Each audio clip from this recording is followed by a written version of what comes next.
জয় হিন্দ সবাইকে। আপনারা দেখছেন খড়গপুর ডিফেন্স একাডেমি। আজকে আমাদের খুবই খুশির খবর, আমাদের বেলদা কলেজের গর্ব, খড়গপুরের গর্ব, খড়গপুর ডিফেন্স একাডেমির গর্ব, পুরো ইন্ডিয়ার গর্ব। এই দু ভাই যে চাকরি পেয়েছিল বেলদা কলেজ থেকে, অনুপম খাটুয়া আর দীপক খাটুয়া, তার বাড়ি আমরা এসেছি আজকে। তো অনুপম, চাকরি পেয়ে কেমন লেগেছে? খুবই ভালো লেগেছে।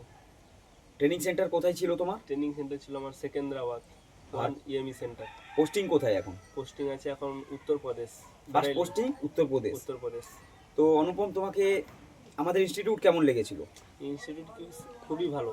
ইনস্টিটিউট মানে কি বলবো, কেউ যদি ট্রেনিং করতে যাও তোমরা, তাহলে খড়গপুর ডিফেন্স একাডেমিতে স্যারের সঙ্গে যোগাযোগ করতে পারো, কারণ এখানে সমস্তটাই সুযোগ সুবিধা তোমরা খুবই ভালো পাবে। খাওয়া দাওয়া থেকে থাকা, আর কোনো কিছু অসুবিধা হলে স্যারের কাছ থেকে তোমরা ফুল যারা সুযোগ পাবে। ভর্তি হতে চাইছেন, আমাদের স্ক্রিনে দেওয়া নাম্বারে যোগাযোগ করবেন। জয় হিন্দ, জয় ভারত।